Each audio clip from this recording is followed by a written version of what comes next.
ये है भारत का संविधान, द कॉन्स्टिट्यूशन ऑफ इंडिया। यह संविधान अनेक अध्यायों में विभक्त है। इसमें प्रस्तावना भी है, प्रस्तावना के अलावा कई अध्याय हैं। तो मैं इसका अध्याय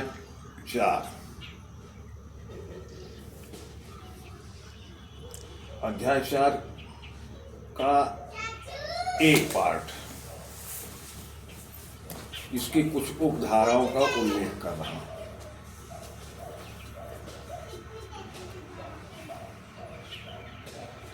धाराओं का, उपधाराओं का, दोनों का उल्लेख कर रहा हूं। अब अनुच्छेद 51 का, यानी अंग्रेजी में आर्टिकल 51A, भारत के प्रत्येक नागरिक का यह कर्तव्य होगा कि वह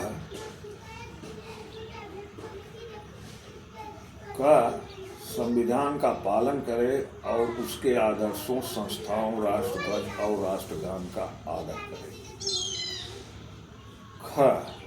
स्वतंत्रता के लिए हमारे राष्ट्रीय आंदोलन को प्रेरित करने वाले उच्च आदर्शों को हृदय में संजोए रखे और उनका पालन करे। भारत की संप्रभुता, एकता और अखंडता की रक्षा करे, उसे अक्षुण्ण रखे।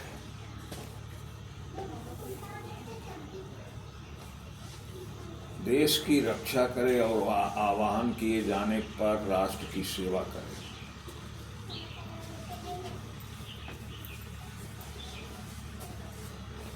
भारत के सभी लोगों में समरसता और समान भ्रातृत्व की भावना का निर्माण करे, जो धर्म, भाषा और प्रदेश या वर्ग पर आधारित सभी भेदभाव से परे हो। ऐसी प्रथाओं का त्याग करे जो स्त्रियों के सम्मान के विरुद्ध। यह 5 उपधाराएं मैंने पढ़ा। अब मैं 51A या 51 का की उपधारा ख, अंग्रेजी में B को फिर से पढ़ रहा हूं। स्वतंत्रता के लिए हमारे राष्ट्रीय आंदोलन को प्रेरित करने वाले उच्च आदर्शों को हृदय में संजोए रखे और उनका पालन करें। यह भारत के प्रत्येक नागरिक का कर्तव्य होगा। अंग्रेजी पढ़ दे रहा हूं। It shall be the duty of every citizen of India to cherish and follow the noble ideas which inspired our national struggle for freedom. अब इस समय जो वंदे मातरम पर विवाद पैदा हुआ है, तो वंदे मातरम भी स्वतंत्रता के आंदोलन को प्रेरित करने वाले उच्च आदर्शों में से सबसे प्रमुख तत्व इसलिए कह रहा हूं कि अनेक बातें हैं जो स्वतंत्रता आंदोलन में थी, जो उच्च आदर्शों में शामिल की जा सकती। अब आदर्श ही तत्व होता है और तत्व को ही आदर्श बनाना चाहिए। तो उस समय इंडियन नेशनल कांग्रेस के प्रत्येक अधिवेशन में वंदे मातरम गीत गाया जाता था। बाद में क्या हुआ कि कुछ मुस्लिम कट्टरवादी सोच वाले नेताओं को इस पर थोड़ा एतराज हुआ, क्योंकि इसके 4 पदों में से तीसरे और चौथे पद में देवी दुर्गा से भारत माँ की तुलना की गई और उसी समय तुष्टीकरण की नीति के चलते पंडित जवाहरलाल नेहरू ने 2-1 लोगों के सलाह पर 2-1 नेताओं के इस वंदे मातरम के दो भाग कर दिए। इसके बाद के दो पदों को हटा दिया गया, शुरू के ही दो पदों को शामिल किया गया, जिसमें किसी देवी देवता या किसी मूर्ति की से कोई उपमा नहीं है, न कोई पूजा की बात कही। बाद में सिर्फ वो उन्हीं शुरुआती दो पदों को गाया जाता रहा। ये तुष्टीकरण का संभवतः पहला कार्यक्रम था।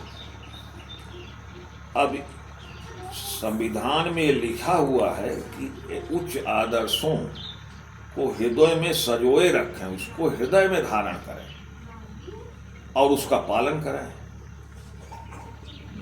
यानी प्रत्येक नागरिक का कर्तव्य है कि चूंकि वंदे मातरम गीत उच्च आदर्शों में था, इसलिए उसको अपने हृदय में धारण करें।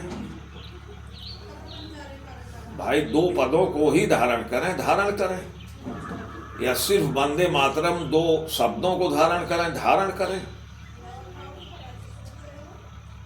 और उनका पालन करें। केवल धारण ही नहीं करना है, उनका पालन करें।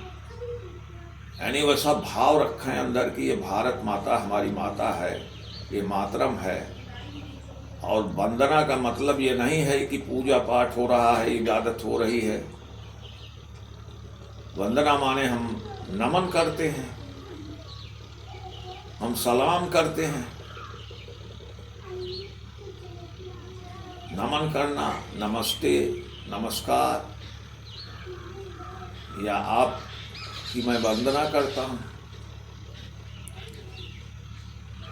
तो ये किसी देवी देवता की पूजा जैसा नहीं है, भारत माता के प्रति अपना सम्मान व्यक्त करना है। जिस धरती का अन्न हम खा रहे हैं, जहाँ पैदा हुए हैं, और ये मुसलमान भी जो हैं कहते हैं, जो कट्टरपंथी विरोध कर रहे हैं कि मरेंगे तो इसी मिट्टी में दफन होंगे, तो भाई इसी मिट्टी से पैदा हुए, पालन पोषण हो रहा है, अब इसी मिट्टी में दफन होने की ख्वाहिश भी है, तो फिर इसे माता कहने में क्या दिक्कत हो रही है? ये ठीक है कि माता कोई भगवान नहीं होती, कोई अल्लाह नहीं होती, लेकिन फिर भी माँ का सम्मान किया जाता है। तो ये कुल मिला जुला करके इसके पीछे राजनीति है, ध्रुवीकरण है, और कुछ लोग मुस्लिम तुष्टीकरण के चलते उन कट्टरवादी सोच वाले लोगों के हर मांग को पूरा करना चाहते हैं और पूरा करते रहे हैं। लेकिन उन लोगों की मांगें कभी पूरी नहीं होती। एक मांग पूरी होती है तो दूसरी सामने आ जाती है, दूसरी पूरी होती है तो तीसरी सामने आ जाती है। डॉक्टर भीमराव अंबेडकर ने भी एक बार कहा था कि मुसलमानों की मांगें तो सुरसा के मुंह की तरह हैं, वो फैलती चली जाती, बढ़ती चली जाती। अब अंत में हुआ भी यही।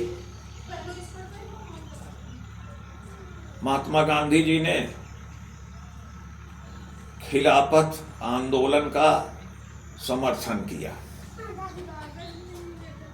जब तुर्की के खलीफा को अंग्रेजों ने पदच्युत करके उसकी खिलाफत को समाप्त कर दिया, उसकी बादशाही को, जो पूरे मुस्लिम जगत का बादशाह होता है, जिसको उम्मा बोलते हैं, पूरे उम्मा का वो हेड हुआ करता था, उसको अंग्रेजों ने हटा दिया।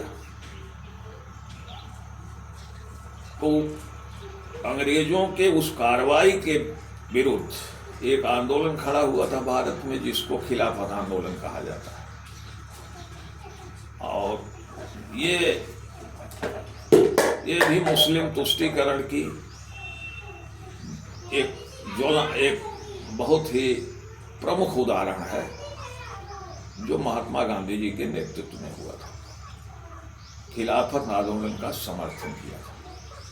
उस समय मोहम्मद अली जिन्ना सेकुलर थे, उन्होंने खुद महात्मा गांधी जी के इस कार्रवाई का विरोध किया था कि ये भारत का मसला नहीं है, ये तो तुर्की का मसला है। अनेकों उदाहरण इस तरह से हैं, जैसे उन्होंने मांग किया था मुस्लिम लीग वालों ने कि हमें अलग चुनाव क्षेत्र दिए जाएं, अलग प्रतिनिधित्व दिया जाए, हमारे लिए सीटें रिजर्व की जाएं। तो इसको भी कांग्रेस के लोगों ने मान लिया था कि उनको अलग से चुनाव क्षेत्र दिए गए, अलग सीटें रिजर्व की गई मुस्लिमों के लिए। प्रांतीय विधानसभाओं में और नेशनल असेंबली उस समय हुआ करती, उसमें उनके लिए अलग चुनाव क्षेत्र। तो इस तरह से एक के बाद इनकी मांगे बढ़ती चली गईं। अंत में इसका परिणाम ये हुआ कि उन्होंने अलग देश ही मांग लिया। और उस समय परिस्थितियां कुछ ऐसी थीं कि उसके डिटेल में तो मैं नहीं जाना चाहता, लेकिन हाँ, देश का विभाजन हुआ और उस समय के नेताओं ने कुछ सोच करके विभाजन को स्वीकार कर लिया कि चलो बवाल ख़त्म हो जाएगा, हमेशा के लिए। लेकिन बवाल भी ख़त्म नहीं हुआ। देश का विभाजन हुआ तो जनसंख्या की अदला बदली भी कर लेनी चाहिए थी। अब नतीजा ये हुआ कि हिंदू तो पाकिस्तान से और बांग्लादेश से काफ़ी संख्या में निकाल के बाहर कर दिए गए, लेकिन मुस्लिम आबादी ज़्यादातर जो यहाँ की थी वो यहाँ की यहीं रह गई। अब एक के बाद एक ये इनकी नौटंकी चलती रहती है।